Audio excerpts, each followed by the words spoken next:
goes off, but the enemy team is like, wait, we need to shut down Balls, and they stop it, and then he looks really bad. So Balls has kind of been all over the place in terms of what his performances look like, but I do think he's been performing pretty solidly that teams do have to focus him. And I want to talk about pick ban right now as we're getting into it, is FlyQuest and EnVy, two of the most interesting teams to watch in terms of pick ban, because I never know what's going to be coming out here. EnVy sometimes draft the tankless composition with Seraph in the top lane, sometimes they over-index, sometimes they look like one of the best meta teams, and then FlyQuest, I don't even know what they're going to draft. Every meta. Doesn't matter. 7-14 is another thing where maybe they can get an advantage, or maybe they're just going to hamstring themselves and overthink it again.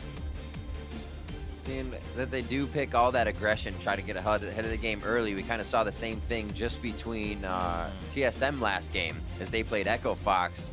Continuing to put something scaling on the top side allowed those picks. Oh, this is crazy. First bans end. Caitlyn gets through with the Jhin being banned out for Turtle. But Maokai. So they leave up Caitlyn and Maokai banning the Thresh away from Hakuo. Caitlyn first pick for Apollo. I expect the Maokai here for FlyQuest.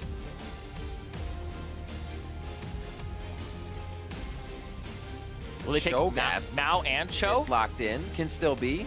Because I think that picking both Maokai and Cho, you don't know which one's top, which one's going in the jungle. And that's actually super interesting that they're not picking it up there and they're taking the Kalista instead. Because there is no kind of rush to take Kalista right now because of the fact that you already see the enemy AD carry, but they're thinking Team EnVy might pick their mid laner here and you'll have to pick it in your third slot before it gets banned out. What will be the choice? That would be an interesting play. We haven't seen much more than who he's Aurelion Sol, but I feel like it would switch still. The Karma gets locked in here for EnVy, actually. See where that can go. Obviously, looking at a support, but they could decide to flex it.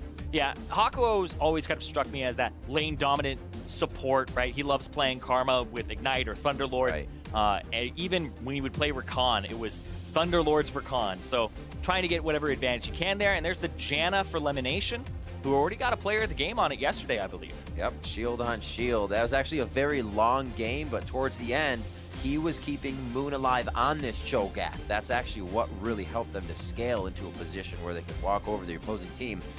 We'll try to put that together here one more time. With the Kalista, they have a bit of objective control, but I don't know about that lately. As we've seen some of these Rens and Smites. Yeah. Okay, 20 seconds left here. The ban phase 2 begins, and EnVy has their first second phase ban now. I can't believe Maokai actually has not been picked or banned so far. That's actually... Believe it, sister! I mean, that's shocking to me. That it's made it to this second phase and nobody has taken it. They've figured the Gragas is a better jungler right now for EnVy. That FlyQuest with the Cho'Gath either going top or in the jungle is good for them. But I actually think that Cho'Gath, I've talked about this before, where he's a better disengaged champion than most other champions right now in the meta. You try to walk through him, the Vorpal spikes, the new reworked E is 3 slows for 1.5 seconds each, and it's a wall of slow. And then he has a silence, then he has another slow. So getting past a Cho'Gath is practically impossible, and you're gonna get kited around by the Kalista. So you have to go through the Cho'Gath first in order to reach them, whereas Maokai kind of does a little bit of the same thing in terms of locking people down, but has more engage power. So Cho'Gath, more of a frontline that kind of makes sure you can't dive past him instead of engaging himself. It's like a nice big wall. Yeah. While Turtle looking to lock in that Corki for high, tried and true lately for him. He actually was one of the ones to start bringing it out after they had it back and forth in scrims. Actually interesting, I just got told in my ear that neither of these teams have actually played Maokai so far this week, so it looks like the priority on that champion is really low for both of these guys. There's a few as well. When I was casting Immortals with Jat, they actually banned out the Cho and the Maokai at some points when they were on the blue side. So I think a lot of these teams hasn't put them in their compositions to synergize as of late. I think it'd be a good idea, though. Syndra gets locked in here for the side of EnVy. Niski bringing some power to the mid lane. He looks pretty happy about that matchup. He looks very happy about that matchup because the Cassiopeia and the Taliyah being banned away, the Syndra is a champion that does not make it past the first round of bans frequently at all. LeBlanc and Syndra kind of get banned away in those first rounds. He's trying to make sure that, look at that, 65% ban rate right now for the Syndra. And there's the Renekton for Seraph in the top lane, who's got those kind of wishy-washy performances, right? Seraph is still all over the place, and I think Balls as well, kind of those inconsistent top laners, but they both are quite strong in terms of they pull the jungler up to the top lane very frequently. see how they swap it. Moon on Corky in the jungle. I like it. Oh, keep going. Twitch chat's invaded Rib's brain. Help! 40 seconds left on the clock. Remember, they can switch up to 20 seconds left. Team Envy 7 and 6, making some waves here this split, keeping themselves up towards that playoff spot. FlyQuest 4 and 9, looking to creep up to a playoff spot, but that's going to include a lot of wins in their near future. Yeah, right now Envy are in 6th, kind of tied for 5th, pending the match result here. If they actually win this one, then they go up and they start tying near the top of the standings, but they get out of that right in playoff spot, whereas FlyQuest are tied for 7th, 8th, 9th right now. So if they win this, they're 2 matches back from a playoff spot and would be tied then with Envy if they were to 2-0 next week. And like we talked about, Envy have a very tough schedule. A lot of those top teams. Envy's remaining schedule are 4 teams that are looking at playoff spots right now. None of the teams in the bottom half. Violet, I think Card make their way to the back. Hashtag EnVyWin. Hashtag FlyWin. See what the players have for each other as we get on to the Rift for our second game of the day. Yeah, you're pulling the marathon. I love it. Let's go. Every time somebody pulls a marathon, they start losing it around game 4 or 5. I'm ready. You're in 4 right now. You can monitor this. Just keep the tinfoil hat on. We'll be good. We're about to be on to the Rift. We will actually see what these guys have prepared for each other. They come out firing. Are they going to come out nice and slow? We've seen kind of the slow play today already. In our first game between TSM and Echo Fox, they took a while to get going. Enjoyed that extended laning phase. I think we might get the same thing here. Moon's going to look to build up those stacks, get himself nice and big in this early part of the game. So I want to play a little game here. Oh, it's something that on game? It's something that I do in my head every single game during Champion Select and right afterwards is evaluate winning lanes. Who wins what lane here? Because as a jungler, you always want to go, let's play to this quadrant where I have a winning lane in maybe mid and top, or maybe I have a winning top and bot. So you have to want to play around your winning lanes. So taking a moment to figure out who wins what matchup, where you can play early. I would say that the Renekton would shove in the Jarvan. That's technically a winning lane. Mid lane is actually kind of a mixture. It's an interesting one because the Corki gets to do more harassment to the Syndra. The Syndra gets to wave clear a little bit better. So it's kind of a wash depending on who gets more pressure. But I would say that, it's really coming down to a skill matchup here. Yep. Whereas bottom lane, Envy win bottom lane in terms of pressure. They have Ignite. They have the push advantage here. Even though it's a Kalista with a Janna, double range support. Yeah, we're back in this meta. I do feel like Envy win their side lanes. Yep. So when you win your side lanes like this, as a jungler, play to your mid lane early with control wards, and Lyra can then go to any side of the jungle. So I feel like Lyra has a much more advantageous position than Moon right now, because most of Moon's lanes are going to be playing under their turrets, getting shoved in. So it allows the Cho'Gath to maybe get some ganks. Yep. So doesn't mean that you lose kind of just automatically as a jungler. Thanks for the leash, Hakuho, I guess is what's going on. But yeah, it doesn't mean you automatically don't have much in terms of your routes that you can go for. Man, he's just helping out a bunch. What a good dude. Oh, well, bromance between Hakuho and Moon for a second. He gets his blue buff and makes his way over. Looks like he's going to skip. No, he keeps going. All right. I was like, he's going to skip and go. But he was just dragging him over towards mid lane so he can make a fast run. Back to this bot lane we were talking about a bit. That Jhin did get banned out. Yeah. I'd be much less inclined to face a Jhin Janna than I would a Kalista Janna with that grenade and the Storm Shield. So the last shot Storm Shield. Always kind of a funny story, or at least a stat I like to look at, is I always go to Wild Turtle's kind of career statistics for his champions. And I look at the win rates across his champions. His Lucian is 66%. His Ashe is 69%.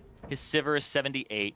And then his Ezreal, Tristana are above 70%. His Kalista is above 70%. His Caitlyn's 89%. His Jhin, 37% win rate in his career.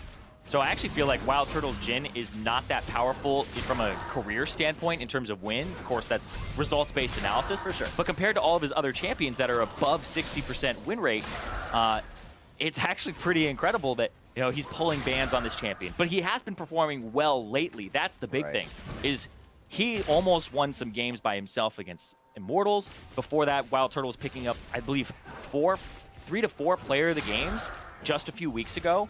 And he's really been keeping FlyQuest in these games. And remember, one of the big acquisitions for FlyQuest in the offseason was Wild Turtle coming back to the team alongside Moon, sorry, High and Lemonation. Just go through the entire team before I get the right 2 members. Calibrate it. High and Lemonation back on their Quantic days. and it hadn't really slotted in completely, but you were kind of looking at, oh, now they have a big carry in the bottom lane who will be aggressive with them. I think that combination is funny as well, with Elimination having so many AD carries. It's like Wild Turtle being one of the first of those that they were able to synergize with. Head back down towards the bot lane and keep things safe. That lane is actually 18 to 23 as we expect it to go in favor of NV so far, but they're holding strong on the side of FlyQuest. And top lane, Seraph actually is playing defensive. When I talk about winning lanes, you have the power to shove in, but what pro players will do is say, I know I'm winning this lane, and this is a winning lane for me, but I'm actually not going to shove it out because the way that Lyra had. Lyra's bottom side of the jungle, zero reason for Seraph to push balls into his turret. Because if he does, then he's just in a ganking position. And now that he sees, watch Seraph, as soon as he sees that Moon is on the bottom side, he's going to start shoving the wave out and clearing it. And possibly setting up a gank for Lyra on the top side. It's just the flow of how you play these matchups. Just play a little scared, keep it slightly frozen. Balls can't push it all the way to the turret. Now Seraph's going to start pushing it out. It's like, oh yeah, I'm normal farming, don't worry. There's the slice, the dice, the cull. Make it look the same. Now, Lyra's going to come top, and it's been the plot, it's been the setup. Here comes the stun from Seraph. Stacked up Ruthless Predator as well, gets it right after the flag and drag. And there might be enough damage here. Slice and dice still looking to connect for Seraph, but he was waiting on that. So pressure for Flash on balls in the top lane. Actually interesting, because that was a very predictive cue from Lyra there. And Balls just played it safe, played it slow. And the fact that Seraph got the stun off and the flag and drag happened simultaneously kind of made it that Lyra didn't really get exactly what he wanted there. TP back. Yeah, got the flash and the TP though, so yeah. See if he remembers the play. Here comes Cho'Gath, Cho'Gath flanking. Oh, Envy is committing to this one as well. They say, all right, we have to figure out how we're getting out of this. Apollo's going to be able to flash right over if he needs to. Gets the net off, actually, and they're able to turn this one around. Flash forward, Hakuo gets the resolve and the lockdown onto Moon, but there's too many minions as they slalom to safety on the side of FlyQuest. Great turnaround from Envy. Yeah, it looked like there was just too much damage onto Wild Turtle there, who blew his heal early. Yeah. And Moon was trying to look for an auto attack onto Hakuo, changed his mind, and then went for Apollo, changed his mind, didn't get the silence off in time, and he got away. So Moon not able to really assist there, and he's actually just going to hold the wave as he gets the back. And so now Moon will actually lose his Raptors for this and be about the same experience as Lyra, but it does put him a bit behind in terms of his jungle tempo. Also means he'll get spotted the next time he's on the top side of the map due to the wards. There are the pings going down. You can see Niski. He says, I'm going to give you a little help. Make sure there's no... This might be a dive because there's no flash on balls or TP. If you kill the top laner in this situation, then... Going to be very close to losing that minion advantage. wave. They're going to be fighting under turret no matter what on this. So they want to go now. Insta-kill, insta-6 as Niski left lane after hitting that. Yep, and that means he's going to lose that wave. They're going to shove it into turret. He'll lose another wave. And it's not a cannon minion one, so he will lose all of this. This is going to put Balls pretty far behind in terms of pressure and also just items in general. Niski picking up most of that CS towards the top side, so he doesn't lose too much of the turret here as High pushes it in. And Moon doing the same thing. Moon was in the bot. Lyra grabbed his Raptors. He says, oh, I'll give you the same medicine. I saw you top side. You'll see this fight one more time. Yep. Seraph, after the first push, just got to slow push it back in. Then they just use only Ghost is the summoner spell that's used there by Niski to make that happen. So they have repeat ganks with Body Slam Flash. They have a repeat gank with the Flash from Seraph. So they have a lot of options here. Turtle taking quite a bit of damage as he steps up to look to get a rend off when he stacked up that minion along with Apollo. We do get a bit of extra distance, but he still wasn't in range with that rend explosion. Good clear there by Apollo. 63 to 49 in that lane, so he is starting to separate the CS just a little bit. Can we talk about, you know, the A-tier AD carry Apollo for a second? Because, I mean, he has actually been pretty good. I actually got to talk to him one time in the makeup room. I was like, how's it feel to be, you know, in the A-tier? He's like, it feels good, man. Good, man. Feels good, man. And he actually said, I don't think I'm A-tier. He actually feels like he has a lot he can improve on. We'll see if Lyra... Oh, wow. Well, all right. Standing true here. Wait, what? You're drunk. What? Lyra. Okay. A little hesitation. I think they might have wanted to get Apollo another one on that, or somebody another one on that, but Lyra kind of balks his auto attack, holds back on that, and now they're able to get the turret. So pressure on the lane, and we will have to get this, maybe a replay on that. Yeah, I would love a replay on that. Niski, though, gonna fight high. Oh, very close. Doesn't Throws back chase. the ultimate. High doesn't chase him. Pretty interesting choice there. Now, ball's behind, like I said. Gonna get dueled out a little bit there as he tries to clear a ward. Holds his ground, and we'll see this one more time. Ugh. While Turtle went forward, he was expecting him to go back there, and then the Q onto elimination. That flash afterwards. It's just that play just all around. You're not even playing this game. Welcome to NV versus FlyQuest, game 1. Well, welcome to your 4th game of the day as well, Riv. Might lose it, might lose it. 2K gold lead here for NV. Throughout all of this, that turret means they can start pressuring the rest of the map, getting themselves into a position to use the advantage of those summoners down on the side of FlyQuest as Turtle and Lemon Nation just try to farm up and keep this lane pushed up. Yeah, they're just trying to kind of do damage control here because the matchup of Caitlyn Karma is just that nightmare that no bottom lane really wants to play against. And a lot of, I know 80 carries were very happy when it moved away from Karma, Zyra, all these supports that were taking care of the lane and being the big aggressors in it. They really liked, you know, having somebody babysit them. But Hakuo, not so much about that babysitter life. Nice. FlyQuest just scooting in to get themselves the first Drake of the game. That definitely helped Moon stay out on the Rift. Being very nice for his regeneration as well. Yeah, the fact that Cho'Gath is passive, you know, helps him stay up in terms of mana and health in the jungle the whole time. Hold on, though. He's going to go fighting. Niski's trying to play to this side just in case. Got to watch out for package. Get cut off really quick here. Yeah, Lyra's actually been making some awkward moves this entire game. The top lane where we tried to predict. I feel like Lyra, what he's doing is he's... I don't know. Oh, they separate. Niski's ultimate Here is comes up. Renekton. They could choose to throw that onto High if they wanted to. There's one hit, just missing. Niski was trying to put more spheres on the ground to get the extra damage. Trying to return damage. That's going to be enough. And the last hit from Seraph. Ball's just leaving lane, thinking maybe that fight would have fizzled out. The lane's resetting. I feel like he should have been in that fight. Yeah. He was trying to just get all the CS that was so he underneath the was turret. instantly pushed up during that. Unfortunate for FlyQuest to not be able to rotate. And that's why winning lanes as a jungler is so important to like think about. Like when we were playing that game at the beginning of the game, because that's where you get to play. If Niski's winning mid lane and shoving it in, and when I say winning, it just means you can push the guy under the turret faster than they can clear the minions or push back. You get to roam. So he gets to roam. If Jarvan roams here, Jarvan gets to the fight, but has to get something back, or else he loses 300 gold to the turret. And so right here, Lyra, throws out the cask, but then Seraph stuns High. High already used the Valkyrie, but the cleanse was used to get out of the previous stun, and it does reduce the cooldown of subsequent stun. So he does get out of the Renekton W a little bit faster than you would expect, but still goes down. It's pretty big wave balls that they clear there. It actually keeps him even. Well, he's behind, right? He got killed when his TP was down, so he's in that I can't help you. Are you kidding me? I have to farm mentality. I feel like I hear that a lot in my games. What do you want me to do? Lose all these minions? You're crazy. I'm not coming to your lane anymore. Yeah, I mean, that's what I say as a jungler. 2K now. He's going to back, get some nice items for himself. Plus Black Cleaver right up on his inventory. And Lyra and the team trying to continue this early game lead. Known for their early game leads, but extending that into the mid game. That's where they need to right the ship a little bit. Here they're already doing very good at it. They're getting their wards forward and kind of doing it in numbers. So they can continue to aggress, flash, and ghost down for High. Why not rinse and repeat on that gank? Yeah. I'm trying to get something in mid, making sure that they're taking control of mid and top side, so they'll have control of this area and put pressure on the top side. Because now they're playing for top turret or mid if they can get High here.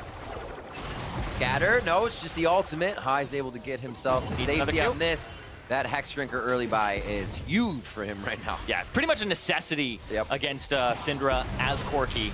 Buy that early on, make sure that you don't get burst down in a single R. It's kind of the damage control.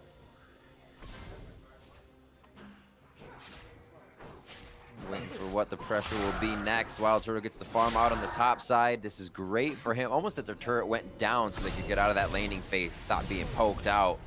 He's probably more than happy to keep farming on the top. He will meet up with Apollo shortly, though. Supports are on the roam. The catch potential is definitely there from Lemon Nation and the rest of FlyQuest, even if You are going to be able to run fast. It won't save you from this team. They have a lot of catch potential, and Seraph is going to realize that as Lyra can't help too much. They back off in mid. Yep, Hakuo just kind of roaming around and gets TP'd on by balls there, and that also gets the TP out of Seraph, so he won't be able to shove the bottom wave out and kind of get something back. They're going to get the Rift Herald here and try to return at least a turret in the future. Great ward so far. I actually feel like you want the fight more than you want the Rift Herald. I think you want to bait NV in here and then collapse and actually go for a fight. 4v5. Like, I feel like it's not going to get much better than this. NV has full eyes on the team. Hakuo is the only one that FlyQuest doesn't see, but that one really doesn't matter at this point. The shields could be a big play, though, if this goes for an extended fight. Rift Herald is going to be grabbed up. That goes over to Moon. It seems like they might be able to just waltz out of this one. Yeah. Nice rupture on the exit. Yeah, because of the fact that the elimination ultimate from Wild Turtle, the Fates call in, was really only on Apollo, who had already started moving back, and it's Janna. There's not really a hard engage there, so if they're looking for a pick, they're looking to fish for something with like a Cho'Gath Q. If none of those hit, then you just back off. Make sure you just get the Rift Herald like they did. But that means that Moon gets to back a little bit faster than expected. He gets to cut 4 seconds off his back, so he gets to get here a little bit faster, and we'll see if that makes the difference. Already on the top side in some capacity. Who's going to start it? Definitely in the Bramble Pit. My favorite spot, and it's going to be Balls with the Cataclysm onto 1. Seraph actually wasn't caught in that. Lyra was, and he's going to go down one last shot coming in from high. Turtle looking to dance this one right down that corridor. And Moon's going to shove him out of the fight before they can re-engage. Another kill coming in for FlyQuest as Envy starts to falter. See, that's the kind of laner High is. High says, there's a minion wave, my team's fighting, I gotta back them up. You made the right call. Lets those minions die to the turret. Yeah. Doesn't do what Balls had done, but it just shows the difference in terms of like how much you're integral to the team. If something's not happening without High, then it's not happening. High's got to be involved. Very good point. We'll see it here again. This is actually interesting because Moon wants to nom on the red buff, but I believe he actually hits Lyra with it, kills the red buff anyway. But the fact that he had accidentally hit Lyra there makes the difference because the true damage on the Cho'Gath, or from the Cho'Gath onto the Gragas, allows the Gragas to die. This allows him to dead. This kills the Gragas. It's not too much of a lead all around now. We know of Apollos, but Turtle still with the protection can be very, very powerful on this Ballista and also serves a different purpose with those objectives.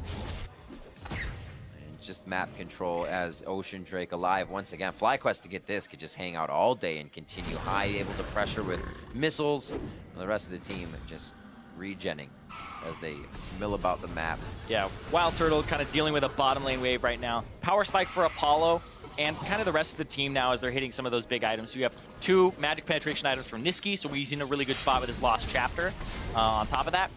And then you have the Black Cleaver and Infinity Edge. So I feel like FlyQuest aren't as good of a position as NV is right now in terms of items to take this fight, but if they play it correctly, they can still take it, and that's going to be the nom. Kai says, I'm here. And it's also very hard for this point for Envy to initiate that Monsoon. They don't know if it is or isn't up. Little be known, it was just a few seconds away, so the engage could have been huge. Rift Herald down towards the bottom side. Because everybody's mid. They're going to run it in. Wild Turtle's been shoving this wave. There's no minion wave there. This is actually a perfect Rift Herald in terms of how much damage it'll get off of its charge here. And Wild Turtle's going to have to be responsible for the follow-up damage. But he does have Seraph, and he also has another person here coming down with Lyra shortly. Ooh, got right back in through each turret shot. Gets a warmed up one. Oh, they might dive here. We'll see. They keep it just in time. A great rupture to start. The body slam after he gets out of that. Lyra gets himself a little bit of distance. This is going to be a dead Lyra. Rends it out, but it's actually the hit from Moon, not even the chomp in. He picks himself up another kill on this. 3-2 now as FlyQuest look to be hitting for a second-tier turret. Yeah. Lyra actually used the body slam there to just get a little bit closer to the Rift Herald, and that's when he used it, and he didn't have it for 7 more seconds. So that actually prompted Moon to go ahead and use the Q. I'm pretty sure somebody was saying he has no body slam. Go ahead and just throw out the rupture. And Apollo might actually get dunked here. Oh. Throws down the Cataclysm. Nicely done, but has to blow the flash. He knows the danger of being alone, though. And you can see there, he scratches his head. Apollo, he loves to farm those side waves and get a level advantage over the enemy AD carry. But when a top laner is playing a bruiser, it's always a little bit difficult because you don't have that same vision coverage. But they just lost the bottom side of their map, and FlyQuest are actually back in this game and have a little bit of an advantage now in terms of the Drakes and the regen. Also, this Cho'Gath has room to grow. Like, the new Cho'Gath, let's take a moment to explain this. The Feast, you can get 6 stacks from eating minions or monsters, and he has 3 out of those 6 from minions and monsters, and he's at 6 right now. So he can get to 9 stacks just eating minions and monsters. The other things have to come from champion kills or killing epic monsters like the dragon that they've killed. So Moon, I mean, has a lot of room to grow. And the thing about the Feast stacks now is it adds to your damage because it has a HP ratio on your Feast. So the true damage goes even higher. And then there's a percent HP magic damage ratio that's based off your Feast stacks on his E. So for every Feast stack he has, it's going to be 0.5% more of his enemy's HP from the 4% it originally was. So it keeps going up and up and up. And so now he's actually doing a lot of people's damage, even if they're tanky right now. And when you think about the Renekton, who has no magic resistance and probably won't get some magic resistance for a while because it's the Bruiser build, he's looking at a really high damage Cho'Gath in these 1-on-1s or 2-on-2s. True. Take a big bite out of Crime on that. Apollo no flash from before. Blade of the Rune King locks in Apollo. Looks like he could go down again.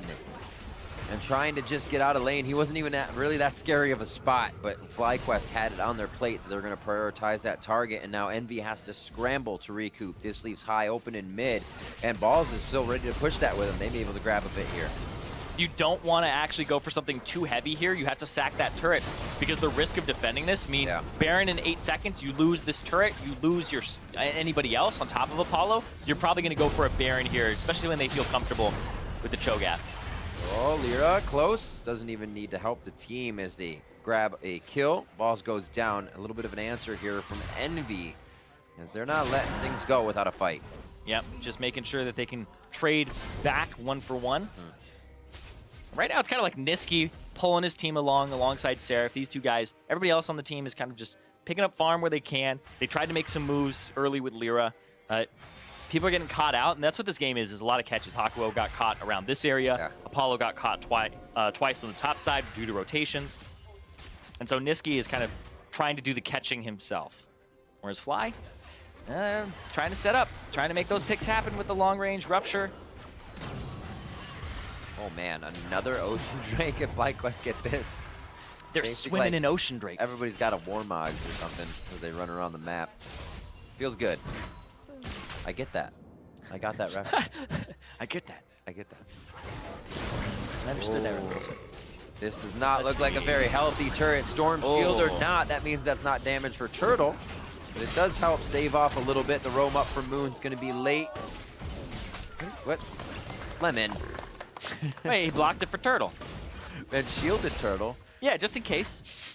Just in case, you know? I mean, yeah, I guess. Yeah, I feel like, you know, percentage of it killing somebody then is 0. Whereas you take your partner's hand, you say, it's okay, just stand still. Yeah, you cover all your bases there. Yeah, Wild Turtle played that well. That was the safest. Leaping back when the cast came out, put him on the other side. Lyra's actually not had a great game at all so far.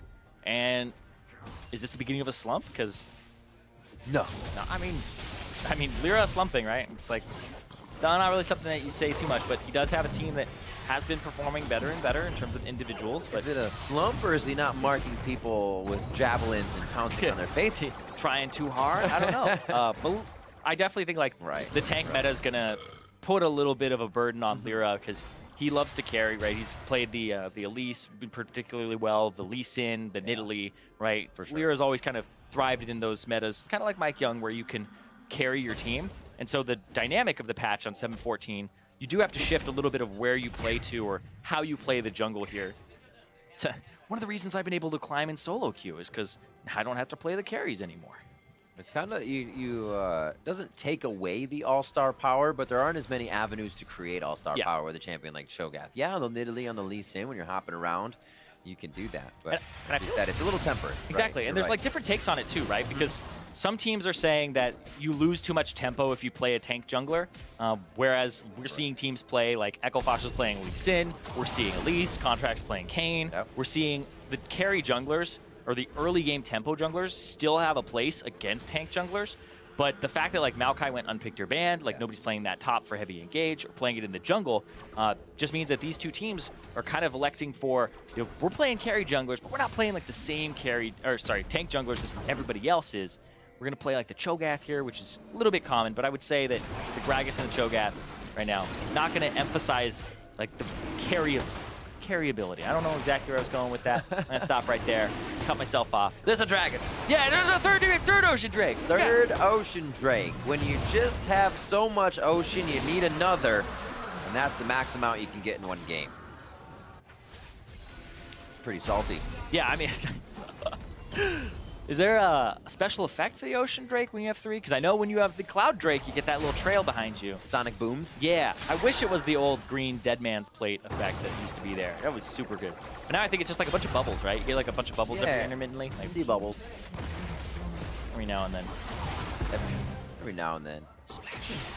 It's when you're out of combat, so. I think see it on balls when he was roaming around. There it is as well. All right, Moon. Rubbing his hands together, getting ready for some more plays on the side of FlyQuest. And now they actually have quite a bit of time to hang out on the map. The vision isn't pushed forward, so they're kind of relegated to just clear these waves, pick up their resources until they gather here. And what possibly would be the mid lane, they have all 3 turrets down, so either working on an objective or pushing straight down one of these lanes. Well, NV want Baron control, so they're going to start going over towards that area because it's completely in FlyQuest's control. And you don't want that to be in the control of the Cho'Gath team and the Callista team. You want to make sure that you have your eyes on it. But looks like FlyQuest thinking they could pick pick Apollo using Turtle. But they're actually going to try to gain a numbers advantage here. Lemon's going to take a lot of headshots. Oh! They're going to try to get him low. Interesting. Fate's Call. Because Fate's Call, you only put Ace in the Hole on cooldown. And now you have a full Fate's Call cooldown. Well, yeah, the Ace in the Hole did not leave the gun completely. Right. So when it does that, then it will go on cooldown. A little quick. Did it a little bit earlier. A little quick. Maybe use that tiny again. Tiny thing. Tiny. But now they're going to try to get Niski for a pick here. Could be big after that. Turret's going to go down. Moon's on the other side. He says, yeah, I'm big, but we're still going to have to give that one up. A good pressure from Seraph as he rotates up towards mid to keep that pressure onto high so he cannot just farm it out. He's been trying to build up. He's doing a good job at it. All right, what's Moon at now? Moon is at 10 Cho'Gath stacks. What's that HP? 1,200. 4247. Yeah, he has 1,200 bonus HP from Feast. That's an insane amount of HP. And the fact that when he hits level 16, it goes up even further. And he's out of stacks that he can get off of minions and monsters. So he has to go get dragons. He has to go get peoples, barons, nom them up. And his E now does 9% of the target's maximum HP as magic damage. Well, good thing for Envy. They're not the healthiest team, but that also is kind of a caveat. Yeah, they aren't the most magic damage or magic resist heavy team either, considering top lane has 0. Jungle has the Spectre's Cowl now. Mid lane is the 0. Nobody really stacking any at all, which means that if he gets all those Vorpal spikes off, he's looking at that 27% of his enemy's HP. That's just above a 4th, Riv. Wow. Did the math. And then he does the true damage bite for, 700 plus. 2 Ardent sensors now on the map. Pretty good money flowing into the supports as well as the rest of the team from these early kills. Turrets being picked up nicely, helping to spike just a little bit. Yeah, FlyQuest trying to get control of the Baron area. Try to control the control wards. I will shove down mid. Everybody else will shove up the top lane, and Seraph and Balls still just fighting in the bottom side. Gargoyle Stoneplate actually completed for Balls before he gets Titanic Hydra. It's actually, I like that build augmentation because normally you want Black Cleaver into Titanic Hydra, but he's saying I'm going to team fight soon, and that's what my team is focused on, so goes for the Gargoyle Stoneplate before the completion of that big damage item. I'm going to say it looks like they wanted to stay down here for a moment, but the minion wave taking a bit too long. They're going to see Balls focusing on this topside turret. Teleports are up for both teams. And there are very good wards for Envy to teleport. If they want to actually get to the back of this fight, there it is coming in from They Seraph. don't see it either. That's going to be able to get speed from the shrine, choose his target. What's it going to be? They're going for the blast cone. Not there, actually. And they're going to have to be fighting this one out. Niski over to Moon. That's not actually who he wanted to use the ultimate on. And now Envy is getting routed in the fight. Good hits coming in from Turtle, but he gets bounced back now. Lemon Nation trying to keep his AD carry alive. Turtle in a 2v1 situation with the help of the support. And he stays alive throughout the situation. The Ardent Sensor doing just enough. Apollo focused by High and Balls now. And that's going to be the kill. coming in for That's Fly Baron. High. That is definitely Baron for FlyQuest. Yeah, Seraph actually TP'd back in the Baron pit, and then he wasn't spotted. That was completely by surprise, and Elimination goes off to the side. Brilliantly played there from FlyQuest in terms of their allocation, but Niski looked like he couldn't figure out what to do in that fight because it was so split. Normally when you're split up like that against this team, you're in a good spot because nobody has like enough tanks to cover all their options. But watch Niski here and how High approaches him from the side, because High is going to get the better position in this fight because Moon going to go cover this area, noms Niski, and then High is just throwing in a whole bunch of pot shots, and then Wild Turtle puts pressure on Niski, and then High comes in from the side. So Niski got pinched in because he couldn't find where, as a backliner, is the back line, because he was flanked from both sides. And that is something you do not want to run into, especially when you have a Kalista that's flanking. You're just like, why is the Kalista the one that's flanking us? How is she able to do this? Why haven't we collapsed on her? And that was just an oddly played fight from Envy. But seriously, the damage there, like I was saying, High got the better position in that fight. See how they continue to pressure now this Baron map. As we say, objective free. I lie, 0 seconds as the Mountain Drake spawns. And that would be even more perfect for FlyQuest to grab here. All the sustain and then the ability to take more of those turrets and structures. Looks like things calm down for the time being, but FlyQuest now basically lives on Envy's side of the map. I'm getting excited, Riv, because I feel like Moon is about to hit critical mass where he would be able to Gargoyle Stoneplate, Feast, and one-shot Apollo or Niski. So I'm looking forward to the gameplay. It's actually not a point that Moon got to with in their last FlyQuest match, and they kind of went away from the Cho'Gath after that first play. It wasn't really getting banned out either. So for these guys to go back, feel comfortable on that. Obviously, very strong as well. You can't just throw Cho'Gath to the wayside, especially when you get 30 minutes into the game. Nobody's pushing this guy around. Corti back towards mid, High, creating pressure at every point he can, every moment he can, and that is just spreading Envy thin. It's not, they don't even have to initiate on the side of FlyQuest. Envy is trying to figure out a way in themselves, and they just can't find one. Yeah, their engage option is Body Slam Flash. Right. But maybe a cask, but Lyra hasn't really been on point. He's been 0-2-1 for pretty much the whole game here. And everybody else is just kind of floundering around. They're trying to catch up, but FlyQuest are doing the right thing and trying to force some fights. They have been caught in some awkward positions, but now their gold lead is doing the work for them. And now I feel like you go get that Mountain Drake, get another stack from Moon. Oh, maybe not. Leave the team, he's gonna hop over the wall. The reset. Oh no, he'll do it himself anyways, just not over the wall. Yeah, they're just resetting the map. No, they are gonna back. I was gonna say they gave him 3 vision wards, 4th one towards red if they were able to break that line, but they run back. High will probably be able to get it before the team even reaches him. And then Moon will see the Elder Drake on the map. That will have to be stopped by Envy. 4 Drakes for Fly. Gonna be too strong. Yeah, I feel like that back was kind of unnecessary. I feel like they should have gone for the Mountain Drake as a team very quickly and then gone back, because there isn't too much for them to clear. Yeah, they don't and then have to reset. stop on the way back out. Exactly. Like resetting, you want to always reset at a good time and get what you can on the way out. And I feel like the Cho'Gath stacks are worth so much now. No! Moon could have had another! That's true. I just like seeing stacks, man. Like, Stacks on stacks. dude, I love Jenga. You ever have a Jenga party, invite me. All right. If I hear about it later, I'm going to be angry. Side tangent, but I won't not invite you. Wait, okay. God, Gaia, double negative. 8K, just about 8.5 right now. And 8-3. 33 coming in. It's going to be a push here from the top side. Turtle is Gonna oh 1v1. my God, he's actually going to try to get in on this situation. Lyra, This is a turtle Lyra play. He's got doesn't his even team behind him. He's trying in to flex. on this because they do see the rest of the team. Heals, shields, and everything under the sun. But a cupcake is what takes Turtle down from his sweet tooth. Gargoyle Stoneplate goes down, and they are able to chop down Moon. They're not unstoppable at this point, and Ball's trying to do what he can here on the bot side. FlyQuest has to start to be careful, as they might get caught on the way out. You'd feel after 5+ years of a career that the turtle would eventually become tamed, but it's still as wild as ever. It is. And I'm actually at a loss for words, because I don't know what he's thinking, that he's not going to crit you as Caitlyn multiple times. Like, as a 1v1, Kalista versus Caitlyn, I still feel like the Kalista has to overperform and like outplay the Caitlyn very heavily to win it. And the fact that he had his support there on top of it made it even less likely to work. So I'm actually surprised because Turtle, I know he had his team behind him, but his team was too far behind him for the amount of mobility that the Kalista has when he's in that forward position. Also to consider, any headshots hitting you are taking away twice as much HP as you thought you'd be able to take the next few auto attacks with.